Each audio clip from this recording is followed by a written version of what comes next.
Nanapay na kayon sa mga murag addict no? Well, I'm sure sakit kaayo dyan paminawan, no?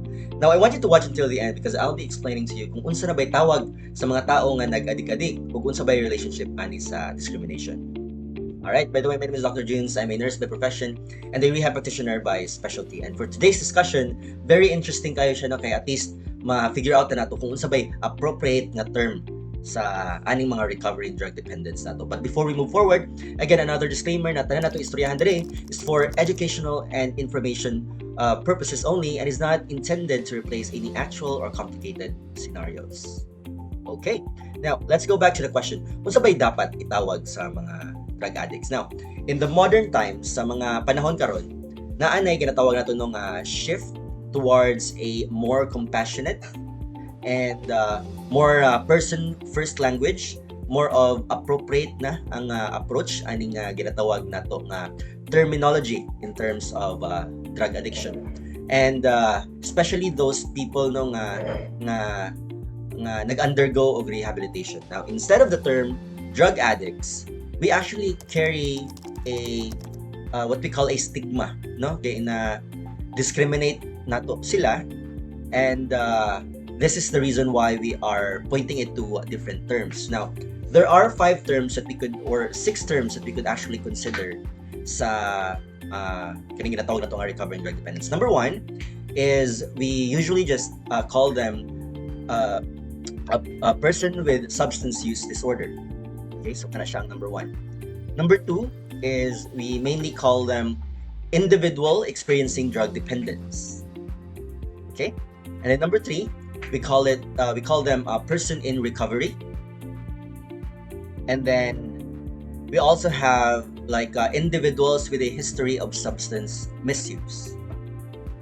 Okay, now in the Philippines, the ideal term is a person who uses drugs. So PWUD, P-W-U-D.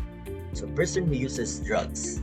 But if they are already undergoing an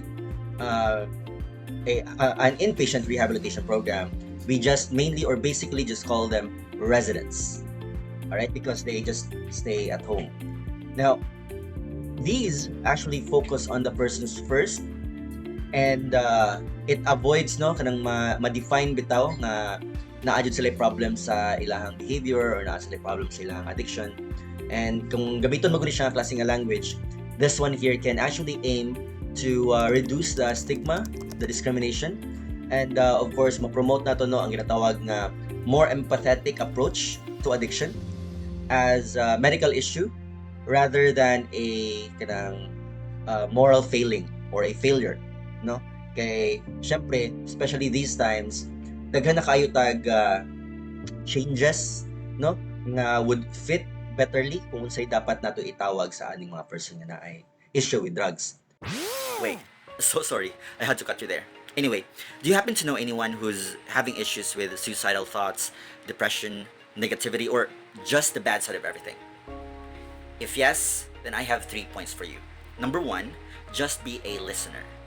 You need not to be a good advisor for this, but just being there for that person and listen to him will already make a difference. Number 2, remember that silence can be therapeutic. You need not talk and talk, alright? Just be there, and that can help already. And number 3, if things get out of hand, you could always call the National Center for Mental Health. They have their own crisis hotline, and the numbers will be flashed below. And always remember that the National Center for Mental Health is very dedicated in delivering curative, preventive, and rehabilitative mental health services for all of us.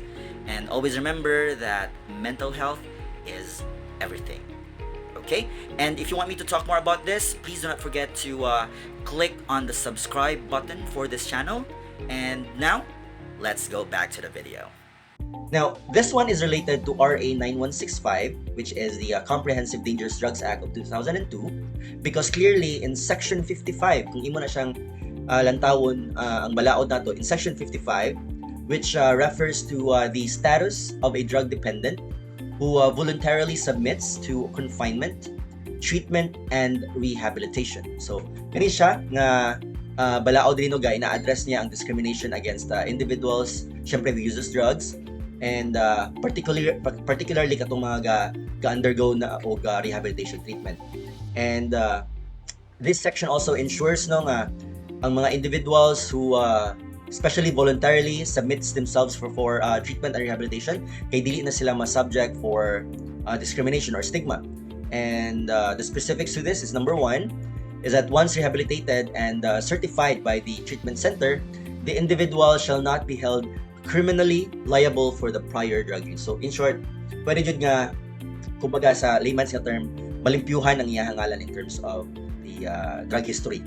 And then number 2, this section or this law actually ensures no nga kaning mga individual nato nga label na or treated unfairly no kay mawala na, especially sa ato ang society no after na makomplete nila ilang rehabilitation treatment. And this one will definitely promote the reintegration into the community.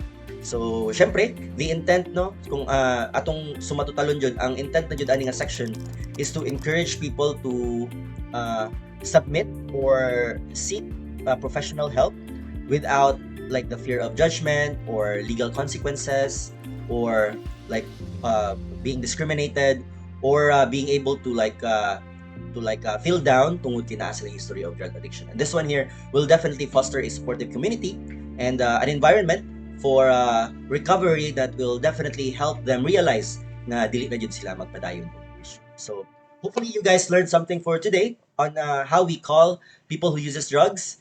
And always remember, if you do have questions or concerns, please feel free to comment down below, and do not forget to hit on the like, the notification bell, and the subscribe button. Okay?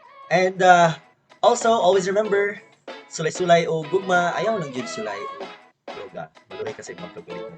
Take care now. Hi! Ganun ba ka sa video yung nakita karon? If so, do not forget to hit on the like, share, and subscribe button.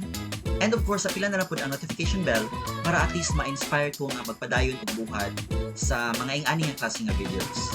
And also, maka-reach out ta og more people na gusto ma-sober, gusto maka-prevent og relapse, also maka-control sa ilang addiction, and syempre, katong gusto og peace of mind. Alright? Again, hit the like, share, subscribe, and notification bell. Take care now.